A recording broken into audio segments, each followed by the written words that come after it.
ஆகமம், விதி, மரபு, வெங்காயம் இதெல்லாம் பேசுறது சும்மா. தங்களுடைய அதிகாரம், தங்களுடைய ஆதிக்கம், தங்களுடைய அரசியல் நோக்கம் அதை நிறைவேற்றிக் கொள்வதற்கு எது கிடைக்குமோ அதை பயன்படுத்திக்குவாங்க. சீதா கி ரசோய், சீதாவின் சமையலறை, சரியா? அங்கே அப்படின்னு ஒன்று வச்சு அங்கே சாமி கும்பிட ஆரம்பித்தாங்க. வெள்ளைக்காரன் பார்த்தா அது ஒரு பிரச்சனையாச்சு. குறுக்க ஒரு வேலி போட்டு, சரிப்பா நீங்கள் அந்த பக்கமாக போய் தொழுதுங்க, இவங்க இங்கே கும்பிட்டுக்கிட்டு வாங்க அப்படின்னு அப்படி பிரித்து விட்டாங்க. அப்படித்தான் இந்த பிரச்சனை தொடங்கியது. நமக்கு ஆர்எஸ்எஸ்ஐ தெரிந்தது போல இந்த தலைமுறைக்கு எதுவும் தெரியாது. இப்போ சொல்கிறோம் விஜய் ஏன் பேச மாட்டேங்கிறாரு, ஏன் பேச மாட்டேங்கிறாருன்றோம். அது அவருடைய தொண்டர்களுக்கு, ரசிகர்களுக்கு தான் உறுத்துதா எனக்கு தெரியல. அப்படி ஏன் எடப்பாடி காலத்தில் நீ கேட்கல? இதை கேட்க மாட்டான்ல, எதுக்கு கேட்கணும்? இப்போ கட்சி ஏடிஎம்கே 2026 டிஸ்மேண்டில் பண்ணிடலாம், அந்த இடத்துக்கு நம்ம வந்துடலாம் என்பதை நோக்கி வருவதற்குத்தான் இப்போ அந்த தருணத்தை தேர்ந்தெடுத்திருக்கிறார்கள். ஜிஆர் சாமிநாதனுக்கும் எங்களுக்கும் ரொம்ப நிறைய தொடர்பு இருக்கு, நீண்ட தொடர்பு. குறிப்பாக வாஞ்சிநாதனுக்கும் எனக்கும் பல வழக்குகளில் ஜிஆர் சாமிநாதன் மீது ஒரு இம்பீச்மெண்ட் கொண்டு வர வேண்டும் என்று வழக்கறிஞர் வாஞ்சிநாதனுக்கு எதிராக அவர் நடவடிக்கை மேற்கொண்ட போது எதிர்க்கட்சி எம்பிக்கள் பல பேர் புகாராகவே அதை அளித்திருக்கிறார்கள் தலைமை நீதிபதிக்கு. ஒரு இம்பீச்மெண்ட் கொண்டு வந்து அதை நிறைவேற்றி 2/3 பெரும்பான்மையுடன் இந்த நீதிபதியை வெளியேற்றும் அளவுக்கு நமக்கு வலிமை கிடையாது எதிர்க்கட்சி. அவருடைய நடவடிக்கை, அவருடைய தீர்ப்புகள் இவற்றை மக்கள் மத்தியிலே அம்பலப்படுத்துவதற்கான ஒரு வாய்ப்பாக அது அமையும் என்ற முறையில தான் அந்த கோரிக்கையை வைத்தோம். அவ்வாறு விளக்க முடியாது என்பதை புரிந்துதான் நீங்களும் பதவி விலகு என்று அந்த கோரிக்கையை வைத்திருக்கிறீர்கள். இப்போ பிரச்சனை ஜிஆர் சாமிநாதனா, ஜிஆர் சாமிநாதன் மட்டுமா என்பதை நம்ம யோசிக்கணும். அயோத்தியாக்கினால் என்ன தப்பு அப்படின்னு நயினார் நாகேந்திரன் சமீபத்தில் பேசியிருந்தார். அதை திரும்ப திரும்ப இயல்பாக்க முயற்சிக்கிறார்கள். இந்த 3ஆம் தேதி அன்னைக்கு முதல்வர் ஸ்டாலின் அவர்கள் எடுத்த முடிவு, ஜிஆர் சாமிநாதனின் உத்தரவுப்படி மேலே விளக்கேற்றுவதற்கு, அவங்க சொல்லக்கூடிய அந்த விளக்கு தூண் என்பதில் விளக்கேற்றுவதற்கு அனுமதிக்க கூடாது என்று எடுத்த முடிவு மிக மிக மிக முக்கியத்துவம் வாய்ந்தது. நம்ம எவ்வளவு பேர் அதை புரிந்து கொண்டிருக்கிறோம் என்று எனக்கு தெரியல. அது ரொம்ப வரலாற்று முக்கியத்துவம் வாய்ந்த முடிவு. இப்படி ஒரு கணத்தில் தான் அயோத்தி பிரச்சனை ஓப்பன் ஆச்சு. 1949 திருட்டுத்தனமாக கொண்டு வந்து வைக்கப்பட்ட சிலை, மூடப்பட்ட கதவு 1986 ஜிஆர் சாமிநாதனை போல KM பாண்டே என்ற ஒரு நீதிபதி, அந்த நீதிபதி இதே போல எதிர்த்தரப்புக்கு, பாபர் மசூதி தரப்புக்கே தெரியாமல் ஹேமந்த் குமார் பாண்டேன்னு இன்னொரு பாண்டே, அவன் பெட்டிஷன் போடுறான். இந்த நீதிபதி பாண்டே அதை விசாரித்து இன்னைக்கு தீர்ப்பு சொல்லி நாளைக்கு கதவு திறந்து விடணும் என்று உத்தரவிடுகிறார். கதவு திறக்கப்படுகிறது. இதே போல இங்க ஜிஆர் சாமிநாதன் 6:05 தீர்ப்பு கொடுப்பதற்கு முன்னால் 5 மணிக்கே கலவரம் செய்வதற்கு ஒரு கூட்டம் காத்திருந்ததை போல பாபர் மசூதி வாசலில் 1000 பேர் காத்திருந்தார்கள். அப்படிதான் அந்த சம்பவம் தொடங்கியது. அன்றைக்கு அங்க காங்கிரஸ் ஆட்சி, வீரபத்ர சிங் அப்படின்னு ஒரு அரசங்கி அங்க ஆட்சியில் இருந்தது. அப்ப அதை தடுப்பதற்குரிய ஆட்சி அங்க இல்லை. ஒருவேளை அதை தடுத்திருந்தால் அடுத்த ஸ்டெப் போறது அவ்வளவு எளிதில் அவர்கள் போயிருக்க முடியாது. இன்றைக்கு இப்போ ஒருவேளை இங்கே எடப்பாடி ஆட்சியாக இருந்திருந்தால் இன்றைக்கு நடந்திருப்பதே வேறு. இது ஒரு மிகப்பெரிய போராட்டம் என்பதை புரிந்து கொள்ள வேண்டும் தோழர்களே. ஒரு விசித்திரமான ஒரு கேலி கூத்து நடந்து கொண்டிருக்கிறது. அர்ச்சகர் பிரச்சனையில ஆகம விதிப்படி பார்ப்பனர் அல்லாதாரை நியமிக்க கூடாது, ஆகம விதிப்படி குறிப்பிட்ட வகுப்பை சேர்ந்த பார்ப்பனர்கள் மட்டும்தான் கருவறைக்குள்ள நுழையணும், இல்லைன்னா கடவுள் அந்த சிலையை விட்டு வெளியேறி விடுவார் என்பதை அவர்கள் உச்ச நீதிமன்றம் வரையிலே வாதாடி இந்த கணம் வரை நிலைநாட்டி இருக்கிறார்கள். வயலூர் முருகன் கோயிலில் 2 பார்ப்பனர் அல்லாத அர்ச்சகர்கள் நியமிக்கப்பட்டவர்களை எதிர்த்து ஜிஆர் சாமிநாதன் அந்த கோயிலை சேர்ந்த அர்ச்சகர்களுடைய சொந்தக்கார பையங்க பார்ப்பனர்கள் 2 பேர் பெட்டிஷன் போடுறாங்க. அந்த பெட்டிஷனை விசாரித்த இதே ஜிஆர் சாமிநாதன் பாரத்வாஜ கோத்திரம், ஆத்திரேய கோத்திரம் போன்ற கோத்திரங்களில் வராத பார்ப்பனர் அல்லாதவர்கள் இங்கே இருக்க முடியாது என்றே தீர்ப்பளித்து அந்த 2 பேரையும் டிஸ்மிஸ் பண்ணணும், இவர்களை நியமித்தது ஆகம விதிக்கு எதிரானது என்று உத்தரவு போடுறார்.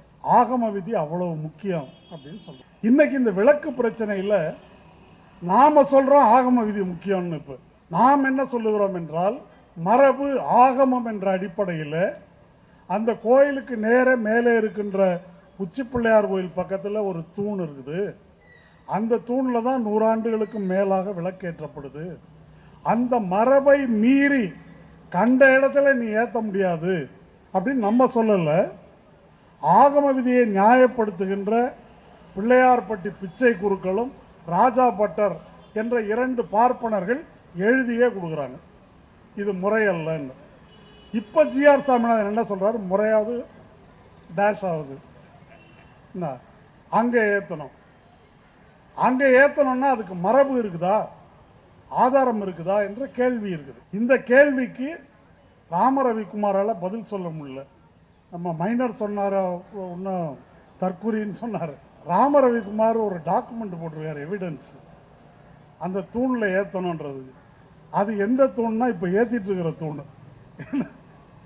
இந்த எவிடன்ஸை போட்டு அந்த தூண்ல ஏத்தணும். தீர்ப்பிலேயே ஜிஆர் சாமிநாதன் இவன் ஒரு மொக்க, இது ஒரு பெட்டிஷனா, இது ஒரு விவரமா போட தெரியுதா உனக்கு, இதை எழுதியிருக்காரு தீர்ப்பிலேயே. எழுதிட்டு சரி அப்ப என்ன செய்யறது, நம்ம ஆளுங்க பூரா இப்படி இருக்கிறானுங்க, நம்ம தான் இந்த வேலையை பார்க்கணும் அப்படின்னு கிளம்பி நேர போறாரு. நேர போனா எவிடன்ஸ் எப்படி கண்டுபிடிக்க முடியுமா? எவிடன்ஸ் இருந்தா தானே கண்டுபிடிக்க முடியும். அப்ப தீர்ப்பில் என்ன எழுதுகிறார், மரபு என்று ஒன்று இல்லை என்றாலும், மரபு என ஒன்று இல்லை என்றாலும் இந்த மலை கோயிலுக்கு தான் சொந்தம் என்ற ப்ராப்பர்ட்டி ரைட், சொத்து உரிமையை அதை நிலைநாட்டிக் கொள்வதற்காகவாவது விளக்கேற்ற வேண்டும். இப்ப அங்க சொத்துரிமை போயிடுச்சுன்னு உன்கிட்ட யாரு முறையிட்டாங்க? ராமரவிக்குமாரா, கோயிலுடைய அறநிலையத்துறையா, தேவஸ்தானமா, பார்ப்பனர்களா, யார் முறையிட்டாங்க? யாருமே கொடுக்காத ஒரு கேஸ் அது. சொத்துல பிரச்சனைன்னு யாரும் சொல்லலையே, அதற்காகவாவது விளக்கேற்ற வேண்டும் என்று அந்த தீர்ப்பில் சொல்லி இருக்கிறார். அப்ப இதிலிருந்து நாம் தெரிந்து கொள்ள வேண்டியது என்ன அப்படின்னு சொன்னா, ஆகமம், விதி, மரபு, வெங்காயம் இதெல்லாம் பேசுறது சும்மா. தங்களுடைய அதிகாரம், தங்களுடைய ஆதிக்கம், தங்களுடைய அரசியல் நோக்கம், அதை நிறைவேற்றி கொள்வதற்கு எது கிடைக்குமோ அதை பயன்படுத்திக்குவாங்க. இப்போ 2 நாளா நம்ம தோழர்கள் எல்லாருக்கும் பயங்கர சந்தோஷம், இணையம் பூரா. இது முதல்ல இது ஒரு சர்வே கல் அப்படின்னு சொல்லிட்டு இருந்தோம். இப்போ எல்லாமே துல்லியமாக விவரங்கள்லாம் எடுத்து எவ்வளோ தூரத்தில் இருக்குது, என்ன ஏது, தீர்க்கரேகை, அச்சரேகை இதெல்லாம் போட்டு இந்த புள்ளியில் இருக்குது, இதுதான் சொல்லிட்டோம். நேற்று நயினார் நாகேந்திரன் ஒரு அறிக்கை விட்டுருக்காரு, எல்லைக்கல்னா 1 அடி 1.5 அடி தான் இருக்கும், இவ்வளோ உயரம் இருக்காது, அதனால இது தீபத்தூண் தான் அப்படின்னு அறிக்கை விட்டுருக்காரு. சரியா? இப்போ நம்ம என்ன நினைத்து கொண்டிருக்கிறோம்னாக்கா, நம்ம கிட்ட ப்ரூஃப் இருக்குது, இதை மறுக்கவே முடியாது. வெள்ளைக்காரன் அடித்த ஆவணம் இருக்குது, இந்த இடத்துல தான் இந்த கல் நம்மளால் நிரூபிக்க முடியும், நம்ம கேஸ் ஸ்ட்ராங்கு, எவனாலே அசைக்க முடியாதுன்னு நம்ம நம்பிட்டு இருக்கிறோம். நான் நினைக்கிறேன் அது அல்ல கதை, அப்படி இது முடியாது. நீதிமன்றத்தில் இது எல்லைக்கல்லா இல்லை தீபத்தூணான்னு சுப்ரீம் கோர்ட் வரைக்கும் போகும். இப்போ நம்ம ஜெயலலிதா கேஸ் நம்ம எல்லாருக்கும் தெரியும். குன்ஹா தீர்ப்பு கொடுத்துட்றாரு, குன்ஹா தீர்ப்பு செல்லாதுன்னு குமாரசாமி ஒரு தீர்ப்பு ஹைகோர்ட்டில் கொடுக்குறாரு. குமாரசாமி தீர்ப்பு வந்த உடனே கூட்டி பார்த்தாக்கா தப்பு வருது. அது உங்களுக்கு நினைவு இருக்கும்னு நினைக்கிறேன். கூட்டல் பிழை, அவர் கூட்டல் பிழை அடிப்படையில் 436ன்னு கூட்டிட்டார். அவர், நான் உதாரணத்துக்கு சொல்கிறேன், 436ன்னு 436 அப்படின்னு கூட்டி தீர்ப்பு கொடுத்துட்டாருன்னு அந்த தீர்ப்பை எடுத்து போட்டு எல்லா பத்திரிகையிலையும் எழுதிட்டாங்க. நியாயமாக என்ன நடக்கணும்? ஆமாம், இந்த கூட்டல் பிழை அடிப்படையில் தான் நான் இந்த தீர்ப்பை கொடுத்துட்டேன், அதனால் இந்த தீர்ப்பு ரத்து செய்யப்படுகிறது என்று குமாரசாமி சொல்லியிருக்கணும். இல்லை மக்கியானாலே சுப்ரீம் கோர்ட் சொல்லியிருக்கலாம். ஆனால் என்ன நடந்தது? 4-3 7 6 அப்படின்னு கண்டுபிடிக்கிறது பல ஆண்டுகள் நம்ம காத்திருக்க வேண்டியிருந்தது. 436 என்ற அடிப்படையில் முதலமைச்சர் ஆயிட்டாங்க அவங்க திரும்ப. அதையும் நம்ம பார்த்தோம். அதுபோல இது சர்வேக்கல் என்று நம்மிடம் எவ்வளவு ஆதாரங்கள் இருந்தாலும் அவர்கள் இதை வேறு வழியாக கொண்டு செல்வார்கள். பாபர் மசூதி விஷயத்தில் இதுதான் நடந்தது. எந்த ஆதாரமுமே இல்லாமல் ஒரு பொய்யை உண்மை என்று நிலைநாட்டி விட்டார்கள். கடைசியில் அங்கே என்ன நின்னது? அது ராமர் பிறந்த இடம் என்பது இந்துக்களின் நம்பிக்கை என்பது மட்டும்தான் அந்த வழக்கில் கடைசியில் நின்னது. எந்த ஆதாரமும் இல்லை. இப்போ அதை நோக்கி இவர்கள் எல்லாவற்றையும் நகர்த்தி கொண்டு வருவாங்க. இந்த பிரச்சனையை பற்றி மட்டும் ஒரு பாயிண்ட் சொல்கிறேன், இது புரிந்து கொள்வதற்கு. இந்த திருப்பரங்குன்றம் பிரச்சனையை விளக்கியேத்தனன்ற பிரச்சனையை எப்போ எடுக்கிறாங்க அப்படின்றத நம்ம கொஞ்சம் கவனமாக பார்க்கணும். கேஸு ஒரு நூற்றாண்டாக நடக்குது. பிரைவேட் கவுன்சில் வரைக்கும் போயிருக்கு. பல பேர் நினச்சிட்டு இருக்கிறாங்க பிரைவேட் கவுன்சில் கேஸு பாய்க்கும் கோயிலுக்கும் இடையில் நடந்துச்சு. கிடையாது. அது தேவஸ்தானத்துக்கும் பிரிட்டிஷ் அரசுக்கும் இடையில் நடந்தது.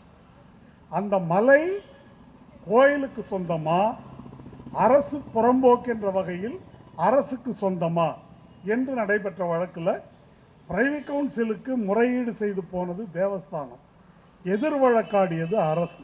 மேலே தர்கா இருக்குது, நெல்லித்தோப்பு இருக்குது, அந்த டாப் ஆஃப் த ஹில் அது தர்காவுக்கு சொந்தம் என்பதில் யாருக்கும் எந்த ஆட்சேபனையும் இல்லை. அது போக எங்களுக்கு மலை மொத்தமும் கொடு என்று முஸ்லீம்கள் கேட்கவும் இல்லை. அதனால் அவங்களுக்கு அதில் ஒன்றும் கேஸ் கிடையாது. அந்த வழக்கெல்லாம் அப்போல்லாம் விளக்கேற்றுற பிரச்சனை இதெல்லாம் எப்போவுமே வந்ததில்லை.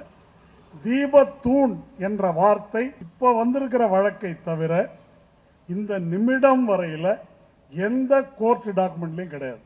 தீபத்தூண் என்ற சொல்லே கிடையாது. இதை சன் நியூஸில் உட்காந்து வலதுசாரி குமார்னு ஒருத்தர் பிரைவேட் கவுன்சில் தீர்ப்பில் இருக்கு, என்கிட்ட இருக்கு, காட்டுங்க, அது இங்கே இல்லை, இப்போ காட்டுறேன் நான் அப்படின்னு சொல்லி பேசுகிறாரு. அப்படியே தப்பிச்சு போயிடுறாரு. அவ்வளோதான். என்கிட்ட எல்லா நான் தீர்ப்பெல்லாம் பார்த்துருக்குறேன், எந்த தீர்ப்புலையும் கிடையாது. வாஞ்சிநாதன்ட்ட எல்லா தீர்ப்பும் இருக்குது. இந்த வழக்கில் ஒரு வழக்கறிஞர். சரி, இந்த பிரச்சனை எப்போ ஆரம்பிக்குதுன்னா 96. 1996 என்பது என்ன ஆண்டு? நல்லா நினைவில் வைத்துக் கொள்ள வேண்டும். 92 டிசம்பர் 6 பாபர் மசூதி இடிக்கப்படுகிறது. 91 ஜெயலலிதா ஆட்சி இங்கே வருது. இந்த காலகட்டத்தில் தான் முதல் முறையாக விநாயகர் ஊர்வலம் என்ற ஒன்று சென்னையில் அறிமுகமாகுது. நாங்கள் திருவல்லிக்கேணி மசூதி வழியாக தான் போவோம் என்று சொல்லி போய் கல்லெடுத்து அடித்து கலவரத்தை உண்டாக்கி துப்பாக்கி சூடு வரையில் அது சென்றது. அதுக்கு பிறகு அந்த ஊர்வலம் செல்வது அப்படின்றது இது ஒரு மத வழக்கம், நாங்கள் மசூதி வழியாக தான் போவோம்னு கிளைம் பண்ணாங்க. நான் மகா செயலாளராக அப்போ கேஸ் போட்டேன். அன்றைக்கு 96 2001 கலைஞர் ஆட்சி இதற்கு ஆதரவாக வாதாடி அப்படி மத வழக்கம்னு சொல்ல முடியாது, நீ கலவரம் பண்ணியிருக்கிற, அப்படி கிளைம் பண்ண உனக்கு ரைட் கிடையாதுன்னு அப்போ தீர்ப்பு வந்தது. சரி, அது எதுக்கு சொல்கிறேன்னா, அந்த பீரியடில் தான் இந்து முன்னணி ஆர்எஸ்எஸ் இங்கே வளர்ச்சி அடைஞ்சது. 91 96 கட்டத்தில். 96 இந்த 94 95 இந்த காலகட்டத்தில் ராமகோபாலன் தலைமையிலான இந்து முன்னணி என்ன கோரிக்கை வைக்கிறாங்கன்னா, தீபத்தூண்லாம் இல்லை, மேலே மசூதியை இடிப்போம், அந்த இடத்துல திருவண்ணாமலை போல ஒரு எண்ணெய் கொப்பரை வைத்து பெருசாக தீபம் ஏற்றணும், அதுக்கு ஒரு மேடை அமைக்கணும், அந்த மேடை மேலே இந்த எண்ணெய் கொப்பரையை வைத்து தீபம் ஏற்ற வேண்டும் என்பது கோரிக்கை. இந்த கோரிக்கைக்காக இந்து முன்னணிக்காரர்கள் கும்பலாக வன்முறையில் ஈடுபட்டு பல எஃப்ஐஆர் போடப்பட்டிருக்கு. 94 95 96 நீதிபதி கனகராஜ் முன்னால சென்னை உயர்நீதிமன்றத்தில் ஒரு வழக்கு வருகிறது. அந்த வழக்கை போட்டவர் யாருன்னா ராமகோபாலன் கூட இருந்துட்டு அவரோட முரண்பட்டு பிரிந்து போனவர். அவர் அந்த வழக்கில் என்ன சொல்றாருனாக்கா, இந்த மாதிரி ஒரு சதி திட்டம், மத கலவரத்தை தூண்டும் ஒரு சதி அரங்கேறுகிறது, அதுக்கு இந்த அரசாங்கம் உடந்தையாக இருக்கிறது அப்படின்னு இவங்க எல்லாரையும் பார்ட்டியாக சேர்த்து அந்த வழக்கை போடுகிறார். அந்த வழக்கு விசாரிக்கப்படுகிறது. அப்ப அந்த இடத்துல தீபத்தூண் அப்படின்றது கிடையாது. அப்ப நீதிபதி என்ன சொல்றாருன்னா, தேவஸ்தானம் எங்க சொல்றாங்களோ அங்கதான் விளக்கேற்ற முடியும். ஒருவேளை உங்களுக்கு அங்க விளக்கேற்றணும்னாக்கா மசூதியிலிருந்து தள்ளி வச்சுக்கோங்க, அதுவும் தேவஸ்தானம் ஒப்புக்கொண்டால் மட்டும்தான் விளக்கேற்ற அனுமதிக்க முடியும் என்பது 96 தீர்ப்பு. என்ன புரிந்து கொள்ள வேண்டும், தீபத்தூண் என்பது 96ல கிடையாது. 2014 2017 2 தீர்ப்புகளிலும் மலை உச்சியில் விளக்கேற்ற வேண்டும் அப்படின்னு கேட்குறாங்க. மலை உச்சி தர்காவுக்கு சொந்தம். அதை கேட்ட நபர் ஒரு இந்து முன்னணிக்காரர். அப்ப ஜெயலலிதா எடப்பாடி ஆட்சியில் அறநிலையத்துறை அதை ஏற்க முடியாது என்று வாதாடுகிறார்கள். வாதாடி அது தள்ளுபடி செய்யப்படுது. சரி, அப்போ ராமகோபாலன் செஞ்ச மாதிரியும் செய்ய முடியாது. 14 17 மலை உச்சின்னு கேட்டமே, அதுவும் செய்ய முடியாது. அப்ப என்ன செய்யலாம் அப்படி யோசிச்சு தான் இது தீபத்தூண்னு கண்டுபிடிச்சிருக்கிறாங்க. இப்போ ஜிஆர் சாமிநாதன் என்ன சொல்றாருன்னா, இது 96ம் கிடையாது. அப்போ மலை உச்சி கேட்டாங்க, மலை உச்சி தர்காவுக்கு சொந்தம், அது நியாயம்தான். ஆனால் இது தீபத்தூண், இது வேற அப்படின்னு இப்போ பிளேட்டை இப்படி மாத்துறாங்க. அப்போ என்ன நாம் புரிந்து கொள்ள வேண்டும் என்றால், சட்டவாதங்கள், வழக்குகள், திறமையான வழக்கறிஞர்கள் அவங்களை வைத்து இதை வென்று விடலாம் என்று நினைத்தால் மிகப்பெரிய தவறு. நீதிமன்றம் பூரா அவர்கள் நிறைந்திருக்கிறார்கள் என்பது மட்டுமல்ல, இந்த வழிமுறைகள் மூலம் நாம் வெற்றி பெற முடியாது. அயோத்தி பிரச்சனை வந்தபோது பாபர் மசூதி இதை மட்டும் கொடுத்துருங்க, முஸ்லீம்கள் இதை மட்டும் சுமூகமாக கொடுத்துட்டாங்கன்னா இனிமேல் நாங்கள் எந்த பிரச்சனையும் பண்ண மாட்டோம் என்று அப்போ பேசினார்கள். ஆனால் அப்படி நடந்ததா? இந்த தீர்ப்பு முடிஞ்ச பிறகு அடுத்தது மதுரா, காசி. இப்போ தமிழ்நாட்டில் பட்டியலே போட்டிருக்காங்க ஒவ்வொரு ஸ்டேட்டுக்கும். இங்கே 175. இப்போ விளக்கு ஏற்றுவது தவிர எங்களுக்கு வேற தீய நோக்கம் இல்லைன்னு சொல்றாங்க. Reclaim temples, rebuild Bharat Varsha அப்படின்ற சைட் போய் பாருங்க. 175 மசூதி பட்டியல் தமிழ்நாட்டில் இருக்கு. அதெல்லாம் என்னன்னு சொல்றாங்கன்னா, இந்த 175ம் கோயிலை இடித்து கட்டப்பட்டவை, கோயிலை இடித்து கட்டப்பட்ட மசூதி. அதையெல்லாம் மறுபடியும் கோயிலாக்கணும். அப்போ அவன் சொல்றது என்னன்னா, சிக்கந்தர் தர்கா இடித்து கட்டப்பட்டது. இப்போ கேட்டாக்க நாங்கள் தர்காவை ஒன்றுமே செய்யலையே, முஸ்லீம்களுக்கு எங்களுக்கு எந்த பிரச்சனையும் இல்லையே என்றுதான் அதை அவர்கள் சொல்கிறார்கள். இப்படித்தான் அயோத்தியில் என்ன செஞ்சாங்கன்னா, சின்னதாக ஒரு மேடை எங்க மசூதிக்கு வெளியே, வெள்ளக்காரங்காலத்தில் 1857க்கு சற்று முன்னால், இந்த இடத்துல அதுக்கு பேரு சீதா கி ரசோய், சீதாவின் சமையலறை. சரியா? அங்க அப்படின்னு ஒன்று வச்சு அங்க சாமி கும்பிட ஆரம்பிச்சாங்க. வெள்ளக்காரன் பார்த்தா அது ஒரு பிரச்சனையாச்சு. குறுக்க ஒரு வேலி போட்டு, சரிப்பா நீங்க அந்த பக்கமா போய் தொழுதுங்க, இவங்க இங்க கும்பிட்டுக்கிட்டோம் அப்படின்னு அப்படி பிரிச்சு விட்டாங்க. அப்படித்தான் இந்த பிரச்சனை தொடங்கியது. எடுத்த உடனே இங்க இந்த பாபர் மசூதி சென்ட்ரல் டோமுக்கு கீழே தான் ராமர் பிறந்தார் என்று அப்பா அவர்கள் பேசவில்லை. அப்படி பேச மாட்டார்கள். முதல்ல விரல் நுழைக்கிறது, அப்புறம்தான் படிப்படியாக ஓடு மீனோட ஒரு மீன் வருமளவும் வாடி இருக்குமாம் கொக்குன்ற மாதிரி உரிய அரசியல் தருணத்துக்காக காத்திருக்கிறார்கள். இப்போ அவர்களுக்கு உரிய அரசியல் தருணம் வந்திருக்கிறது. பல பேர் சொல்றாங்க, இப்போ நம்ம திமுககாரங்களே பேசுறாங்கல்ல, ஏன் எடப்பாடி காலத்தில் நீ கேட்கல? இதை கேட்க மாட்டான்ல, எதுக்கு கேட்கணும்? இப்போ கட்சி ஏடிஎம்கே 2026 டிஸ்மேண்டில் பண்ணிடலாம், அந்த இடத்துக்கு நம்ம வந்துடலாம் என்பதை நோக்கி வருவதற்குத்தான் இப்போ அந்த தருணத்தை தேர்ந்தெடுத்திருக்கிறார்கள். அதனால இந்த பிரச்சனையை இவர்கள் விடப்போவதில்லை என்பதை நாம் புரிந்து கொள்ள வேண்டும். நாம் என்ன செய்வது? இது ரொம்ப முக்கியமான பிரச்சனை. ஸ்டாலின் உத்தரவு போட்டாரு, நமக்கு கவலை இல்லை. அல்லது திராவிட முன்னேற்ற கழக ஆட்சி தொடர்ந்து 26லும் வெற்றி பெற்று விட்டால் நம்ம யாரும் ஒன்றும் பண்ண முடியாது என்று நாம் நினைத்தால் அது மிகப்பெரிய தவறு. சுப்ரீம் கோர்ட்டுக்கு போயிருக்கிறாங்க. சுப்ரீம் கோர்ட்ல எல்லாம் எதுவும் நடக்காது. சூரியகாந்த் சமீபத்தில் இந்த தலைமை நீதிபதி ஒரு கிறிஸ்தவ ராணுவ வீரர் தொடர்பாக கொடுத்த தீர்ப்பு, அதை பார்த்துருப்பீங்க, நான் தனியாக பேசியிருக்கிறேன். ஒரு கிறிஸ்தவ ராணுவ வீரர் இந்து கோயில், சீக்கிய கோயிலுக்கு உள்ளே நுழைந்து உருவ வழிபாடு செய்ய வேண்டும், அது ராணுவ கடமை இல்லைங்க என்னுடைய மத நம்பிக்கைக்கு எதிரானது, இராணுவ ஒழுங்கை நீ மீறினதுனால டிஸ்மிஸ், ஏற்றுக்கொள்ள முடியாது என்று தீர்ப்பளித்திருக்கிறார் சூரியகாந்த். அதனால் அங்கே பெருசாக ஏதோ ஒன்று கிடைக்கும் என்று நாம் நம்ப வேண்டாம். அப்போ நாம் என்ன செய்யணும்? என்னுடைய கருத்துப்படி இந்த பிரச்சனை 92 தொடங்கி 30 வருஷத்துக்கு மேலே என்ன நடக்குதுன்னு நமக்கு தெரியும். தமிழ்நாட்டிலும் சரி இந்தியாவிலும் சரி அவன் சுறுசுறுப்பாக இருக்கிறான், நம்ம தூங்கிட்டோம் என்பது ஒரு உண்மை. இந்த கசப்பான உண்மையை இப்போவாவது நாம் ஒத்துக்கொள்ள வேண்டும். ஒப்புக்கொண்டு என்ன செய்யணும், என்ன செய்ய வேண்டும் என்றால், காலம் மாறிவிட்டது.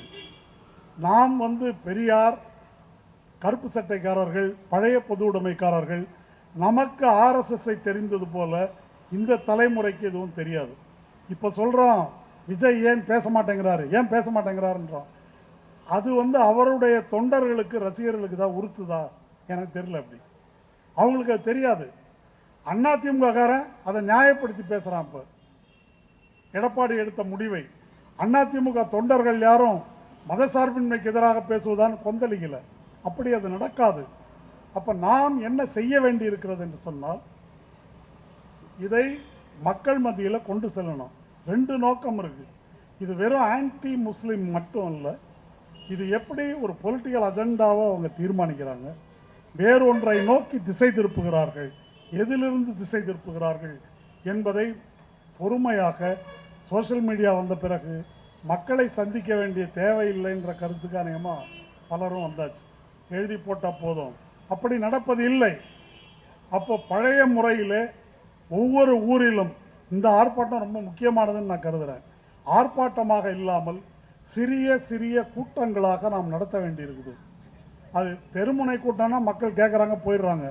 கருத்துருவாக்கம் செய்யக்கூடிய இளைஞர்கள், படித்தவர்கள், அவங்கள ஒவ்வொரு நகரத்திலும், ஒவ்வொரு சிறுநகரத்திலும் கூட்டி நூற்றுக்கணக்கான கூட்டங்களை நம்ம நடத்தணும். அவங்க வழியாக தான் அந்த கருத்து கீழே போகும். இல்லைன்னாக்கா என்ன நடக்கும் அப்படின்னு கேட்டால், இப்போது தமிழ் இந்துவில் தலைப்பு போடுறான்ல, நீதிமன்ற உத்தரவுப்படி விளக்கு ஏற்றவில்லை. அப்போ அவ்வளோதான் தெரியும் மக்களுக்கு. இப்போ நம்மை போல இதையெல்லாம் ஆராய்ந்து பார்க்கின்ற, படிக்கின்ற தேவையோ வாழ்க்கை நிலைமையோ மக்களுக்கு இல்லை. அப்படி மேலோட்டமாக பார்த்துட்டு போயிடுவாங்க. மேலோட்டமாக பார்த்தா அடுத்தது என்ன போகுது கருத்துனாக்கா, என்னப்பா இந்து தான் மெஜாரிட்டி, நம்ம நாட்டில் நம்ம கோயிலில் ஒரு விளக்கேற்ற விடக்கூடாதா, இந்த பாயிங்க என்ன இவ்வளோ அழும்பு பண்ணுறாங்க, இப்படி ஒரு ஒன்லைன் செட் பண்ணுறது தான் அவங்களுடைய பணி. அதை முறியடிக்க வேண்டுமானால் நாம் களத்தில் இறங்கி அந்த அளவு செயலாற்ற வேண்டும் என்பதை நாம் புரிந்து கொள்ள வேண்டும். அப்படிப்பட்ட ஒரு மிகப்பெரிய கடமை நம் முன்னால் இருக்கிறது. அந்த கடமையை உணர்ந்து நடைபெறுகின்ற இந்த ஆர்ப்பாட்டத்தில் பங்கேற்றது குறித்து மகிழ்ச்சி அடைகிறேன். தொடர்ந்து இப்பிரச்சனையை மக்கள் மத்தியிலே கொண்டு செல்வோம். நன்றி.